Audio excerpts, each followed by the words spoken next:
খাল উদ্ধার করতে গিয়ে খালেই বিলীন ১৩০০ কোটি টাকা। এলাকার জলাবদ্ধতা নিরসনে নেয়া আলোচিত ডিএনটি বাঁধ প্রকল্প কোনো কাজে তো আসেনি, বরং উদ্ধার করা জায়গায় গরুর ঘাস চাষ করেছেন প্রভাবশালীরা। শুধু তাই নয়, দখল আর ময়লার কারণে পানি উপচে ডুবছে সড়ক, ভোগান্তি বাড়ছে স্থানীয়দের। বিশেষজ্ঞরা বলছেন, লুটপাটের উদ্দেশ্যেই নেওয়া হয়েছে অপরিকল্পিত এসব প্রকল্প। ইমদাদ হোসাইনের বিশেষ প্রতিবেদন।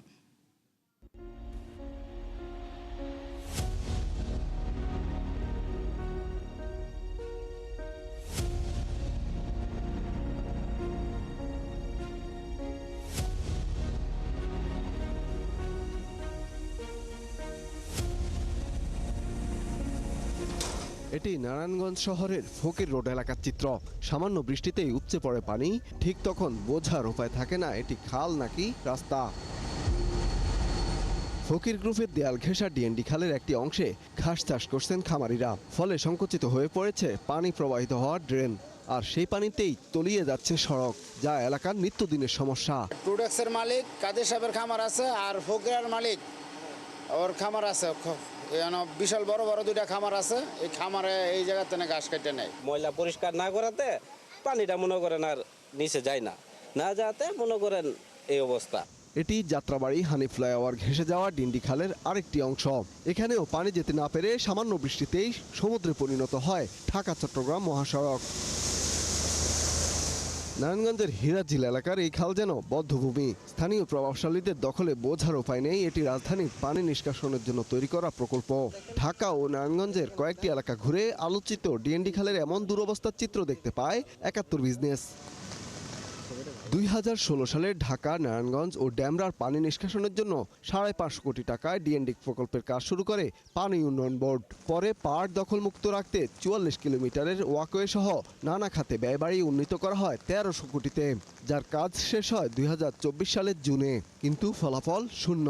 একটা খালের মাঝখানের কিছু অংশ আমি পুনর্খনন করলাম, তাহলে কি হলো? এটা তো পাম্প স্টেশন পর্যন্ত যেতে হবে। কাজেই পুরো বিষয়টাকে দায়িত্বশীল পর্যায়ে নিয়ে গিয়ে তারপর প্রজেক্ট হাতে নেওয়া উচিত ছিল। সো এখানে তো কি বলবো, ঘোড়ার আগে গাড়ি জুড়ে দিয়ে বসে আছে। এই পদ্ধতিটা টোটালি রং। এই প্রকল্পের অধীন ঢাকার শ্যামপুর, ড্যামরা ও হিরাঝিলের প্রায় সব অংশই এখন ময়লার ভাগাড়, যা তৈরি হয়েছে স্থানীয়দের অবহেলা আর প্রভাবশালী গোষ্ঠীর দৌরাত্ম্যে। এ কারণে সামান্য বৃষ্টিতেই ডুবে যায় বিপুল ব্যয়ে নির্মাণ করা ওয়াকওয়ে, যার কুফল ভোগ করছে পুরো ঢাকার মানুষ। যে প্রকল্পগুলো থেকে আমরা অর্থ খরচ করছি, কিন্তু এটার যে সুফল পাওয়ার কথা এটা পাচ্ছি না, সেটা তো কমপ্লিটলি বাংলাদেশের মানুষের করের টাকা হোক আর এই ঋণ করে হোক, এটা তো জনগণকেই ফেরত দিতে হয়। তাদেরকে এটা চিন্তার ভিতরে রাখতে হবে যে এটার বাস্তবায়নটা করার ক্ষেত্রে তাদের কী ধরনের পেশাদারি ভূমিকা তারা রাখলেন। সম্প্রতি প্রভাব মূল্যায়ন করতে গিয়ে আইএমএডি বলছে, দুর্বল পরিকল্পনার অনন্য নজির এই প্রকল্প। প্রকল্প বাস্তবায়নের ক্ষেত্রে সরকারি অর্থের যথেচ্ছ ব্যবহার যেন নিয়ম হয়ে দাঁড়িয়েছে বাংলাদেশে, যার অন্যতম উদাহরণ এই ডিএনডি খাল। দীর্ঘদিনের জলাবদ্ধতা নিরসনে ১৩০০ কোটি টাকার এই প্রকল্প বাস্তবায়ন শেষ হলেও তা কাজে আসেনি বেশিরভাগ ক্ষেত্রেই, বরং বহু স্থান দখল হয়ে আছে রাজনৈতিক ক্ষমতার প্রভাবে, যা সুফল পাচ্ছেন না সাধারণ মানুষ। ইমদাদ হোসাইন, ৭১, নারায়ণগঞ্জ। দাম বাড়িয়েও লাগাম টানা যাচ্ছে না বিদ্যুৎ ও জ্বালানির ভর্তুকির ব্যয়। এই দুই খাতের বোঝা টানতে টানতে নাকাল অর্থ মন্ত্রণালয়। কেননা বিদায়ী অর্থ বছরে দিতে হয়েছে ৫৮,০০০ কোটি টাকা। অবশ্য দাম বৃদ্ধি করায় এবছর কিছুটা কমতে পারে সেই অঙ্ক। এই অবস্থায় বাজেটে ঘোষিত সংস্কার উদ্যোগ বাস্তবায়নে জোর দিতে হবে বলে মনে করছে অর্থ মন্ত্রণালয়। অর্থনীতিবিদরাও পরামর্শ দিয়েছেন পিডিবির অনিয়মে লাগাম টানার। রুহুল আমিনের রিপোর্ট। করোনার পর থেকেই অস্বাভাবিকভাবে বেড়েছে বিদ্যুৎ ও জ্বালানি খাতে সরকারের ভর্তুকির পরিমাণ। ২০২১-২২ অর্থ বছরে এই দুই খাতে ১৮,০০০ কোটি টাকা ছাড় করে অর্থ মন্ত্রণালয়। ২০২৪-২৫ অর্থ বছরে যা বেড়ে দাঁড়ায় ৬৮,৫০০ কোটিতে। বিদায়ী অর্থ বছরেও সরকারকে এ খাতে খরচ করতে হয়েছে ৫৮,০০০ কোটি টাকা। চলতি অর্থ বছরের বাজেটে বিদ্যুতে ভর্তুকি বাবদ বরাদ্দ ৩৭,০০০ কোটি টাকা। অর্থ মন্ত্রণালয়ের হিসাবে দাম বাড়ানোর ফলে বছর শেষে তা কিছুটা কমে দাঁড়াতে পারে ৩০,০০০ কোটিতে। যদিও রূপপুর পারমাণবিক বিদ্যুৎ কেন্দ্র চালু হলে বদলে যেতে পারে সেই হিসাব। আবার কয়লা ভিত্তিক দুটো কেন্দ্রের দাম অনুমোদন না করায় সেখানেও বকেয়া ভর্তুকি দাঁড়িয়েছে প্রায় ৪,০০০ কোটি। অন্যদিকে জ্বালানি তেলে দরকার না হলেও এলএনজিতে ভর্তুকি চাহিদা রয়েছে ১৩,০০০ কোটির, যদিও বাজেটে রাখা হয়েছে অর্ধেকের মতো। মধ্যমেয়াদী সামষ্টিক অর্থনৈতিক নীতি বিবৃতিতে ভর্তুকি কমাতে সার্বজনীন ব্যবস্থার বদলে সুনির্দিষ্ট ভর্তুকির কথা বলা হয়েছে, যদিও এটি বাস্তবায়ন কঠিন বলে মনে করেন অর্থনীতিবিদরা। ইটস ডিফিকাল্ট অ্যাডমিনিস্ট্রেটিভলি ইমপ্লিমেন্ট করা। কিছুটা বিল্ট ইন করা আছে, যেমন ১০০ ইউনিটের নিচে হলে কমে পায় বিদ্যুৎ। এটা কিন্তু গরিবদের জন্য লাইফলাইন ট্যারিফ যেটাকে বলা হয়, তো সেটা ঠিকই আছে, সেটা ওইভাবেই পৃথিবীর বিভিন্ন দেশে করা হয়, সেলফ টার্গেটেড। এখন যদি বলা হয় যে পেট্রোল কেনার সময় আমার কাছ থেকে ১২০ টাকা নিবে, আরেকজনের কাছ থেকে ৭০ টাকা নিবে, এটা ইমপ্লিমেন্টেবল না। ভর্তুকি ইজ রিগ্রেসিভ, একটা রিগ্রেসিভ ট্যাক্সেশনের মতো। ভর্তুকি সাপোর্টটা যারা বেশি সুবিধাবাদী তারা বেশি ভর্তুকি পাচ্ছে, এবং তো এটা একটা মৌলিক রিফর্ম, সংস্কার দরকার।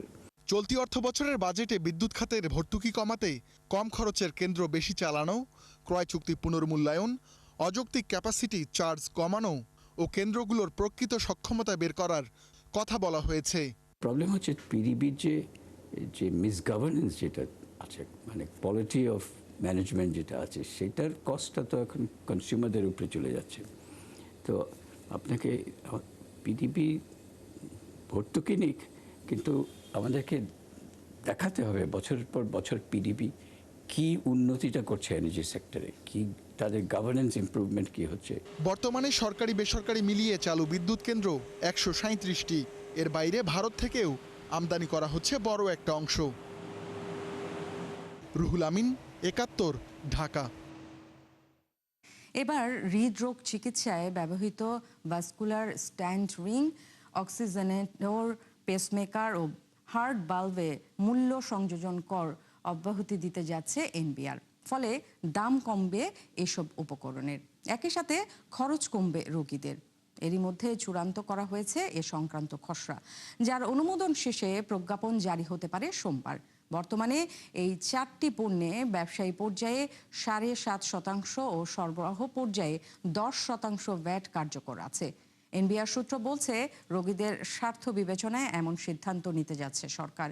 এর আগে বাজেটে হার্টের রিংয়ের যোগানদার পর্যায়ে 10% ভ্যাট প্রত্যাহার করা হয়। এর ফলে প্রতিটি রিংয়ে প্রায় 20,000 টাকা পর্যন্ত ব্যয় কমতে পারে বলে সংসদে জানিয়েছেন অর্থমন্ত্রী। তবে বিশেষজ্ঞরা বলছেন, একই সাথে দরকার বাজার তদারকি।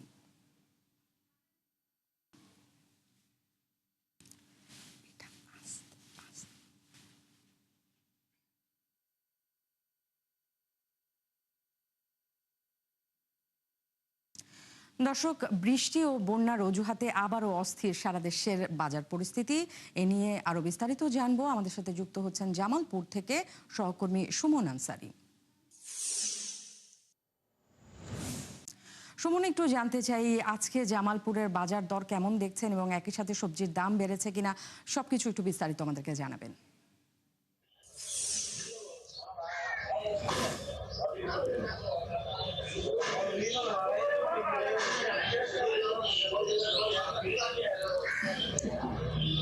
ধন্যবাদ ন্যান্সি। গত এক সপ্তাহ আগের তুলনায় সব ধরনের কাঁচা বাজারের দাম কিন্তু প্রায় 30 থেকে 50 টাকার মতো বেড়েছে, এবং বেড়েছে সব ধরনের মাছের দাম। আমি এই মুহূর্তে রয়েছে সদর উপজেলার শরীফপুর বাজারে। সেখানকার যে বাজার পরিস্থিতি আমি যদি আপনাকে একটু জানাতে চাই, যে এক সপ্তাহ আগে যে কাঁচামরিচ 80 টাকা কেজি বিক্রি হয়েছে, সেই কাঁচামরিচ কিন্তু এখন 160 টাকা কেজি বিক্রি হচ্ছে, মানে দামটা দ্বিগুণ হয়েছে। এছাড়া বেগুন যেটি 40 থেকে 50 টাকায় বিক্রি হতো সেটি কিন্তু 80 টাকায় বিক্রি হচ্ছে, এবং স্থানভেদে 100 টাকাও। এবং সঙ্গে যদি পটলের বিষয়টা বলি, বটবটির বিষয়টা বলি, কাঁকরোলের বিষয়টা বলি, সেগুলো কিন্তু 40 থেকে 50 টাকায় পাওয়া যেত, এবং এটির দাম কেজিতে অন্তত 20 টাকা বেড়েছে। এছাড়া মুখী বেড়েছে কেজিতে 20 টাকা, পেঁয়াজের দাম কেজিতে 20 থেকে 25 টাকা বেড়েছে। এছাড়া অন্যান্য যে সবজিগুলো রয়েছে তার প্রায় সব সবজির দামই 20 থেকে 30 টাকা বেড়েছে। এছাড়াও মাছের দাম বেড়েছে অন্তত কেজিতে 50 টাকা। সব ধরনের মাছের দাম কিন্তু বেড়েছে। যদিও এই সময় দেশীয় মাছের একটি বড় যোগান রয়েছে, তারপরেও সব ধরনের যে মাছ সেটির দাম কিন্তু বেড়েছে। আমরা একজন স্থানীয় দোকানদারের সাথে কথা বলতে চাই, কি কারণে মনে করছেন এইভাবে যে সব মানে সবজির দাম বেড়েছে? অতিরিক্ত বৃষ্টি আর সামনে বন্যা হচ্ছে, বন্যা আর বৃষ্টির কারণে মনে হয় আমি সবজির দাম বাড়ছে। আমি যে সবজি ছিল, বেগুন ছিল 50 টাকা, ওই সবজি বেগুন আমি ধরলো 80 টাকা কেজি। পটল ছিল আপনার 30, ওইটা হচ্ছে আপনার 50 টাকা। শসা ছিল 60 টাকা, ওই শসা হয়েছে আপনার 80 টাকা। বটবটি ছিল আপনার 30 টাকা 40 টাকা, ওই বটবটি আপনার 60 টাকা কেজি। পেঁয়াজ ছিল 35, এখন বর্তমান বাজার 50 টাকা। কাঁচামরিচ ছিল 100, আর 140 টাকা এরকম বিক্রি হইতেছে। ন্যান্সি, আমরা একজন ব্যবসায়ীর কাছে শুনলাম, আমরা একজন সাধারণ ক্রেতার কাছে যদি জানতে চাই যে কি ধরনের যে সবজির দাম বৃদ্ধি, এটি কিন্তু ক্রেতাদের মধ্যে একটি ব্যাপক প্রতিক্রিয়া ফেলছে। কারণ তারা বলছেন যে বৃষ্টি এবং নদীতে পানি বৃদ্ধির যে কথা বলে সবজির দাম বাড়িয়েছে, সেটি আসলে সঠিক নয়। কারণ স্থানীয় যে সবজির যে যোগান সেটি কিন্তু মোটামুটি স্বাভাবিক রয়েছে। তারপরেও বৃষ্টি এবং নদীতে পানি বৃদ্ধির যে কথা বলে যে দামটি বাড়িয়েছে, সেটি ক্রেতাদের সাথে প্রতারণা করা হচ্ছে। ন্যান্সি। সুমন, আপনাকে ধন্যবাদ। দর্শক, সুমন আমাদেরকে জানাচ্ছিল জামালপুরের বাজার দরের খবরাখবর। একটু যেতে চাই বগুড়ার বাজার দরের কি খবর সেটা জানতে। সহকর্মী SM আবু সাইদ আমাদের সাথে এই মুহূর্তে যোগ দিচ্ছেন।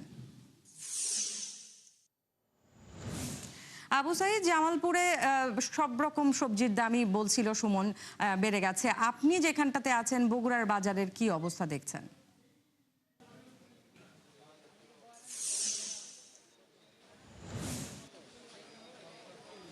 জি ন্যান্সি, আপনাকে ধন্যবাদ। আমি আছি বগুড়া শহরের রাজাবাজার এলাকা। বগুড়া সবজিতে সবসময় কিন্তু বগুড়ার চাহিদা মিটিয়ে দেশের বিভিন্ন অঞ্চলে সবজি সরবরাহ করে, কিন্তু গত 2 সপ্তাহের এই বৃষ্টির কারণে বাজারে যে সবজিগুলো স্বল্পতা লক্ষ্য করা যাচ্ছে, তার কারণে সব জিনিসের দামই কিন্তু বেড়ে গেছে। বিশেষ করে সবজির বাজার, প্রত্যেকটি সবজি কিন্তু কেজিতে 15 থেকে 20 টাকা দর বেড়েছে। আমরা আজকের এই রাজাবাজারে ঘুরে যেটা দেখতে পেলাম যে আলু 25 থেকে 35 টাকাতে বিক্রি হচ্ছে, পটল 30 থেকে 35 টাকা, বেগুন 90 থেকে 100 টাকা কেজি দরে, মুখী 55 থেকে 60 টাকা, পেঁপে যেটা 8 থেকে 10 টাকা কেজি ছিল আজকে সেটা 20 থেকে 30 টাকা কেজি দরে বিক্রি হচ্ছে, করলা 75 থেকে 80 টাকা, কাঁকরোল 55 থেকে 60 টাকা, মিষ্টি কুমড়া 35 থেকে 40 টাকা, ছাঁচি লাউ প্রতি পিস 50 থেকে 60 টাকা, মূলা 40 থেকে 42 টাকা, এবং সবচেয়ে কম দাম আমরা যেটা দেখছি লেবু, এই লেবুটার দামটা কিন্তু অনেকটা কমে আছে, সেটা 8 থেকে 10 টাকা হালি দরে বিক্রি হচ্ছে। আর আদা 160 টাকা, রসুন 100 টাকা, পেঁয়াজ 50 টাকা কেজি দরে বিক্রি হচ্ছে। ডিমের দাম কিন্তু অনেকটাই চড়া, আমরা যেটা দেখেছি যে 38 থেকে 1 লাফে সেটা 44 টাকা হালিতে বিক্রি হচ্ছে। মাছ মাংসের দামও চড়া, এখানে প্রত্যেকটি মাছের দাম বেড়েছে, এবং গরুর মাংস 80 টাকা 800 টাকা, খাসি 1100 টাকা, ইলিশ 1200 থেকে 2400 টাকা কেজি দরে বিক্রি হচ্ছে। ন্যান্সি, আমরা বলতে পারি যে এই বৃষ্টির কারণে যেমন সবজির ঘাটতি আছে, অন্যান্য বাজারেও কিন্তু তার প্রভাব পড়েছে। আমরা দু একজন ক্রেতার সাথে একটু কথা বলতে চাই যে তারা আসলে এই বাজারে আসার পরে বর্তমান পরিস্থিতিতে বাজার দর কেমন দেখছেন, কেন সবগুলো পণ্যের দাম এত বৃদ্ধি পাচ্ছে? এটা সম্ভবত আবহাওয়ার খারাপের জন্য হতে পারে। আজকে 20/7/2026 তারিখ আমি নিজেই সবজি বাজারে আসছি। আসার পরে আমি নিজে অনেক সবজি কিনতাম, কিন্তু এমন চড়া মূল্য যেটা আমার পক্ষে হয়তো কেনা সম্ভব হচ্ছে না। অনেক অনেক ধন্যবাদ। আমরা যেটা শুনলাম যে একজন ক্রেতা কিন্তু বলছিলেন যে সবজির যে দাম মধ্যবিত্ত ফ্যামিলির পক্ষে কিন্তু সেগুলো কেনা সম্ভব হচ্ছে না। ন্যান্সি, এই ছিল বগুড়ার সবজির বাজার থেকে সর্বশেষ তথ্য। আবু সাইদ, আপনাকে ধন্যবাদ। দর্শক, আবু সাইদ আমাদেরকে বগুড়া থেকে বাজার দরের খবরাখবর জানাচ্ছিলেন। নেতিবাচক ধারায় দিন শুরু করলো দেশের প্রধান পুঁজিবাজার ঢাকা স্টক এক্সচেঞ্জ। কার্যক্রম শুরুর প্রথম 2.5 ঘন্টার প্রধান সূচক ডিএসএক্স 14 পয়েন্ট কমে নেমেছে 5,841-এ। লেনদেন হয়েছে প্রায় 500 কোটি টাকা। এ সময় হাত বদল হওয়া শেয়ার ও মিউচুয়াল ফান্ডের দাম বেড়েছে 146টির, কমেছে 178টির ও অপরিবর্তিত রয়েছে 63টির দাম। একই প্রবণতা দেখা গেছে চট্টগ্রাম স্টক এক্সচেঞ্জেও। 19 পয়েন্ট কমে প্রধান সূচক সিএসপিআই দাঁড়িয়েছে 15,729-এ।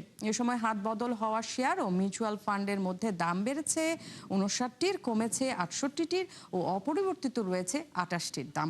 আর লেনদেন হয়েছে 4 কোটি টাকা।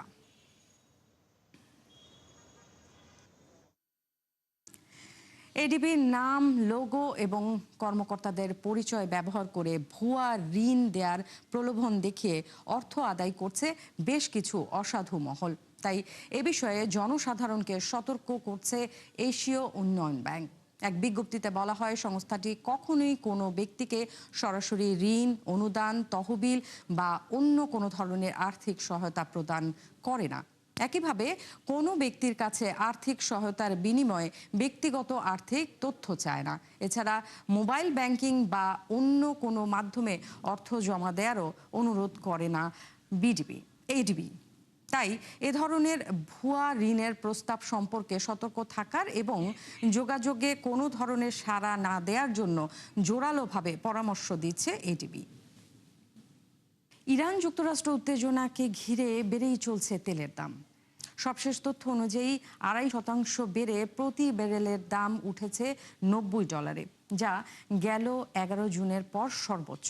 পাশাপাশি 2% বেশি বেড়ে মার্কিন তেলের দাম দাঁড়িয়েছে $84। মূলত প্রথম দফা যুদ্ধ শুরুর পর ব্যারেল প্রতি সর্বোচ্চ $126 পৌঁছায় তেলের দাম। এরপর সমঝোতা চুক্তিকে কেন্দ্র করে আবারও তা নেমে আসে $70 ঘরে। কিন্তু সম্প্রতি যুদ্ধবিরতির চুক্তি লঙ্ঘনের অভিযোগে দ্বিতীয় দফায় যুদ্ধে জড়ায় দুপক্ষ। এরপর ইরানের বন্দর অবরোধ ও হরমুজ প্রণালীতে জাহাজে হামলার মতো নানা কারণে সরবরাহ ব্যাহত হওয়ায় বাড়তে থাকে দাম। ব্যবসায়িক পুনর্গঠনের কারণে চাকরি হারাচ্ছেন স্যামসাংয়ের 700 কর্মী। মূলত যুক্তরাষ্ট্রের নিউ জার্সি থেকে টেক্সাসে স্থানান্তর হচ্ছে সদর দপ্তর। এতেই কর্মী বাহিনীতে বড় পরিবর্তন আনছে দক্ষিণ কোরীয় প্রযুক্তি জায়ান্ট। যদিও একে ঢালাওভাবে ছাঁটাই বলতে নারাজ প্রতিষ্ঠানটি। নুজহাত রাহনুমা জানাচ্ছেন বিস্তারিত। যুক্তরাষ্ট্রে অবস্থিত নিউ জার্সির সদর দপ্তর টেক্সাসে স্থানান্তর করছে স্যামসাং, যেখানে পুনর্গঠন করা হবে ব্যবসায়িক কাঠামো। এর অংশ হিসেবে কর্মী বাহিনীতে আসছে বড় ধরনের পরিবর্তন, আর এতেই কপাল পড়তে পারে বহু কর্মীর। স্যামসাং বলছে, স্থানান্তরের প্রভাব আসবে 700-রও বেশি পদে। যে সিদ্ধান্ত নেওয়া হয় প্রতিষ্ঠানটির সদর দপ্তর টেক্সাসে স্থানান্তরের আগেই। যদিও কর্মীদের অধিকাংশকে টেক্সাসে বদলির প্রস্তাব দেয় দক্ষিণ কোরীয় এই প্রযুক্তি জায়ান্ট, কিন্তু এতে অনেকেই রাজি না হয়, হারাতে হয় চাকরি। বিশ্লেষকদের মতে, তীব্র প্রতিযোগিতায় ব্যবসার পুনর্গঠন, ব্যয় কমানো, গৃহস্থালী পণ্যের মুনাফায় চাপ, এআই খাতে বাড়তি বিনিয়োগ কর্মী ছাঁটাইয়ের অন্যতম কারণ। তথ্য বলছে, গেল বছর যুক্তরাষ্ট্রে স্যামসাং ইলেকট্রনিক্সের কর্মী সংখ্যা ছিল 11,770, যেখানে অন্তর্ভুক্ত ছিল চিপ বিভাগের কর্মীরাও। মার্কিন আইন অনুযায়ী কোনো প্রতিষ্ঠান গণছাঁটাই বা কার্যালয় বন্ধের মতো সিদ্ধান্ত নিলে বিশেষ নোটিশ দেওয়া বাধ্যতামূলক। তাই কর্মীদের পদ হারানোর বিষয়টিকে ঢালাওভাবে ছাঁটাই বলতে নারাজ স্যামসাং। নুজহাত রাহনুমা, 71।